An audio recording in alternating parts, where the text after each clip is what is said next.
क्योंकि यहां पर भाजपा का प्रचार तंत्र क्या कर रहा है।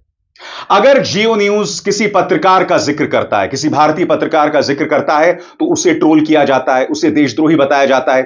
अगर सुप्रिया श्रीनेत या पवन खेरा का नाम आता है किसी पाकिस्तानी न्यूज चैनल में, तो भाजपा का प्रचार तंत्र उन्हें देशद्रोही बताता है। मगर अब विदेश मंत्री एस जयशंकर ने ऑपरेशन की शुरुआत में पाकिस्तान को जो बात बताई, उसकी चर्चा लगातार पाकिस्तानी न्यूज चैनल्स में हो रही है। मगर उससे भी बड़ी बात, ऑपरेशन सिंदूर खत्म हो गया है। अब भी जिन लोगों ने पहलगाम आतंकवादी हमले को अंजाम तक पहुंचाया, वो जिंदा घूम रहे हैं। सरकार को सवालों के जवाब देने पड़ेंगे, और यही वजह है कि राहुल गांधी सवाल पूछ रहे हैं कि हमारे कितने फाइटर जेट्स को नुकसान पहुंचा। उन्होंने करारा प्रहार किया है देश के विदेश मंत्री पर, और वो क्या कहते हैं बेबाकी से आपकी स्क्रीन पर। विदेश मंत्री एस जयशंकर की खामोशी बहुत ही ज्यादा शॉकिंग है, डैमनिंग है। मैं एक बार फिर पूछता हूं कि आखिर कितने भारतीय विमान को नुकसान पहुंचा, क्योंकि पाकिस्तान को पहले से पता चल गया था। यह एक खामी नहीं है, यह एक अपराध है, यह एक लैप्स नहीं है, यह एक अपराध है, और देश को यह जानने का अधिकार है। सबसे बड़ी बात दोस्तों, आपकी स्क्रीन पर यह है विवेक काटजू, भारत के पूर्व राजदूत विवेक काटजू, जो कि एक डिप्लोमेट रहे हैं।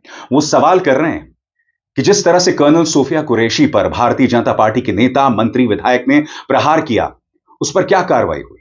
विक्रम मिस्री और उनकी बेटी पर जिस तरह से भाजपा का प्रचार तंत्र हमला कर रहा था, उस पर क्या कार्रवाई हुई, कितनी गिरफ्तारियां हुई।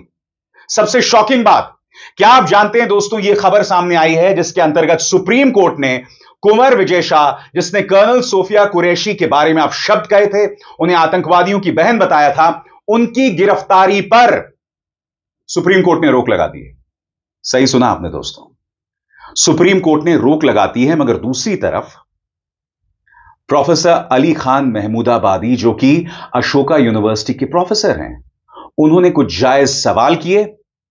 हरियाणा वुमेन्स कमीशन और भाजपा के एक नेता ने उनके खिलाफ शिकायत की और इस व्यक्ति को जेल भेज दिया गया। मगर दूसरी तरफ कुंवर विजय शाह, जिन्होंने अपमान किया था हमारी बेटी का, देश की बेटी का, उन्हें बचने का रास्ता सुप्रीम कोर्ट ने दे दिया है।